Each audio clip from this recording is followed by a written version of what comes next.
My name is Quinn Harper. I'm 29 now, and I run a tiny custom clothing studio called Thread and Anchor out of a rented back room in a Portland co-working space. The walls are lined with bolts of fabric, linen, cotton twill, deadstock velvet, and there's a sewing machine that hums like an old friend.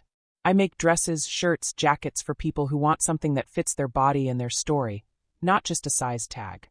No mass production. No trends. Just one piece at a time, measured twice, sewn once. My girlfriend Mara calls it quiet rebellion with thread. She's not wrong.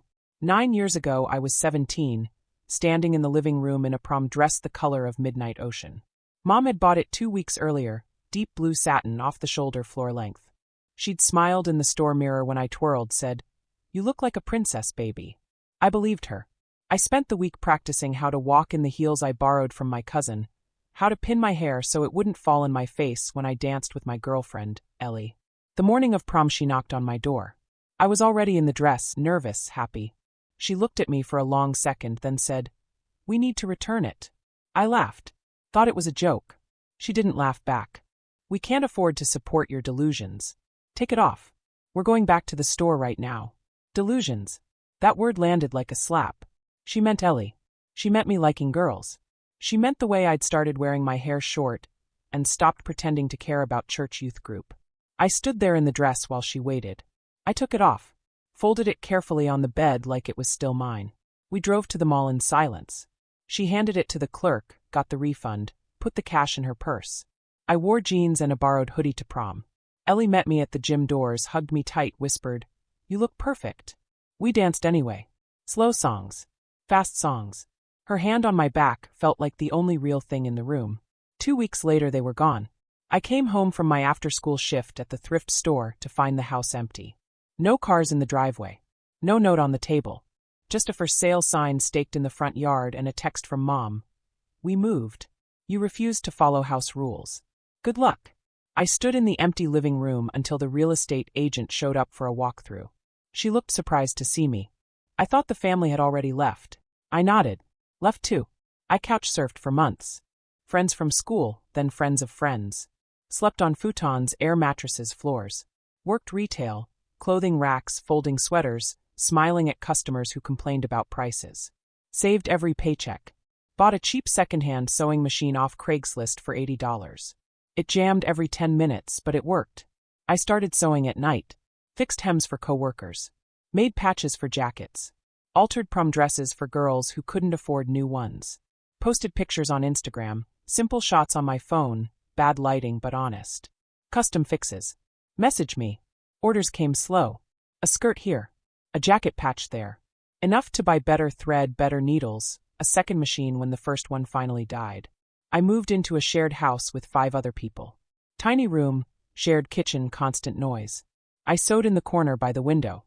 Made my first real piece. A linen shirt for a non-binary friend who wanted something soft and boxy. They posted it. Tagged me. Someone commented, "Where can I get one?" I said yes before I knew how I'd make it. The Etsy shop started small. threadandanchor.etsy.com. A few listings. Linen shirts, cotton dresses, custom sizes. No fancy photos, just me on the floor with natural light. Prices low. Reviews came in. Fits like it was made for me because it was. Feels like home. Orders grew. I rented a tiny studio space above a laundromat. Hot, noisy, perfect. Bought a serger. Hired a part-time helper named Jax who could sew faster than I could think. Then the fashion zine.